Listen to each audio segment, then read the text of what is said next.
So welcome to your third Java programming tutorial, and in this tutorial I'm going to be teaching you how to use variables.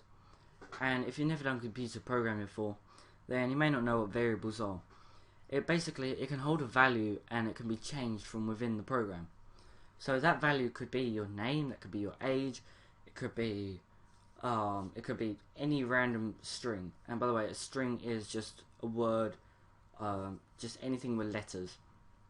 And then, or it could be a number, which normally in programming it's called an integer, and that can hold any number. So that's how we use variables. So anyway, what I've done here is I've created a new file called variables.java, changed the class name to variables, and I've put all of this code in that we did in the previous tutorial. So if you haven't got this, copy it down quickly now.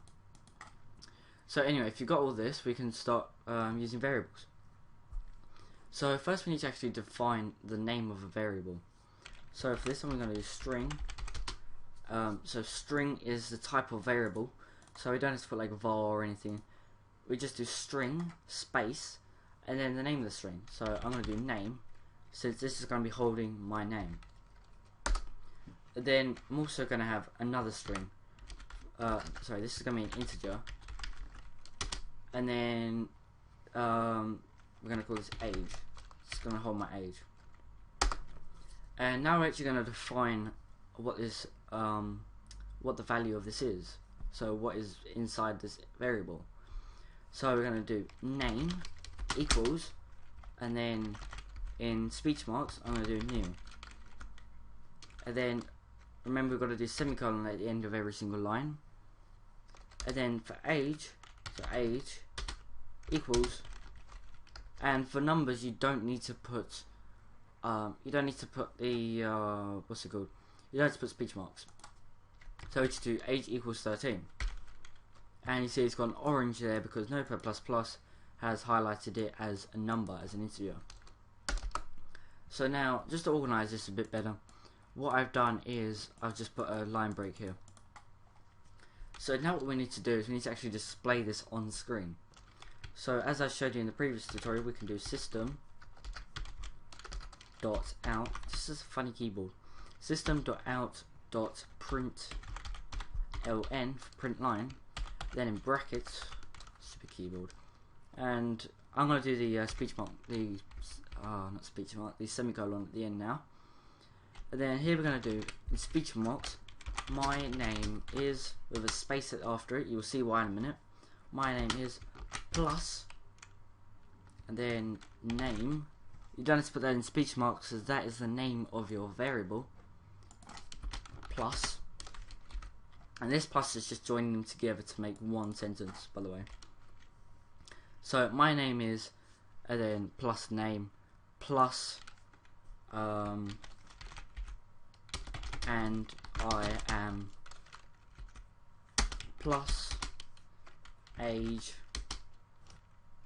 plus years old, and I put an exclamation mark at the end for some reason. So anyway, what this is going to do is my name is, and then it's going to say my name, which is new, and then plus and I am, plus my age, which is 13, plus years old. So, and I should have a space there. So basically the sentence that it should display is my name is Neil and I'm 13 years old.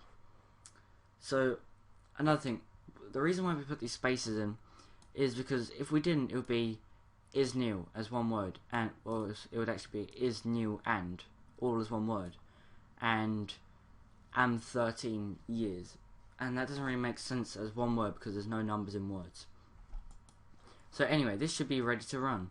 So just a common mistake is not putting these semicolons in.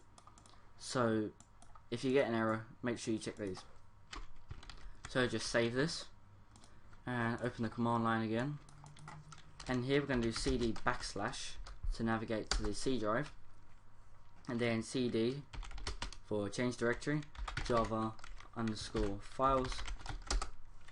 and then we're going to do java C, and then the name of it is variable.java. and it's going to compile. There were no errors in that, so that's good. So now what we're going to do is Java, then variables, and don't put .class in. You see, now it says my name is Neil and I am 13 years old. So that has all gone successful. So thank you for watching this tutorial. Don't forget to comment, rate and subscribe if you found this useful. And don't forget, these are just the basic variables, by the way.